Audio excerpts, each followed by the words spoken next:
In the early 1990s, I had the opportunity to see this mode of prayer, this feeling-based prayer, enacted in a real-time situation. And I'd like to share the story because it perhaps best describes what otherwise is a nebulous concept regarding precisely how feeling-based prayer works in our lives.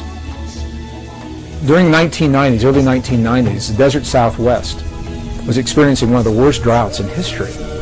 And a Native American friend of mine invited me to join him one day in a place in the high deserts of northern New Mexico to share in a prayer of rain. He didn't have to ask me twice. I said, "You bet, I'd love to participate and see what this prayer is all about." So we met at an agreed upon location, and we hiked through several 100,000 acres of beautiful high mountain desert sage until we came to a place that was so old. Even the people today don't know who built this place. It was essentially a stone circle, and each stone was placed just as it was by the hands of the ancestors so long ago. It was in this place that my friend began his prayer. What he did was he removed his shoes, stepped into the circle in his bare feet.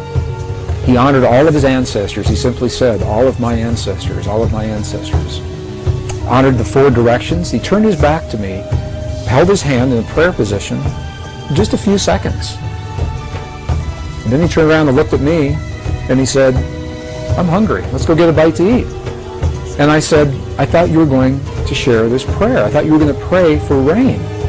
And he looked at me and he said, "No." He said, "Because if we prayed for rain, rain could never happen. Because the moment you pray for something to occur, you've just acknowledged that it does not exist in that moment." And I thought about what he said. It made a lot of sense to me. So I asked my friend, I said, "If you didn't pray for rain just then, what did you just do? What happened when you closed your eyes?" And he turned your back to me just for those few moments. And what he said was this. He said, "When I closed my eyes, I began to feel the feeling of what it feels like to have rain in our Pueblo village." He said, "I smelled the smells of what it smells like when the rain falls off the earthen walls of our buildings. And I felt the feeling of what it feels like with my naked feet in the mud. There's so much mud because there's been so much rain." He said, "In that way, I opened the door to the possibility to bring rain into our world." Well, I think about this mode of prayer a lot. Later that afternoon, something amazing happened. I was watching the weather maps, and the drought that had happened for so long suddenly changed. We saw the high-pressure system move across Utah and then dip down from Colorado into northern New Mexico and make a little U-turn and come right back up. We had rain that night, and we had rain all the next day. It rained and rained, and I called my friend.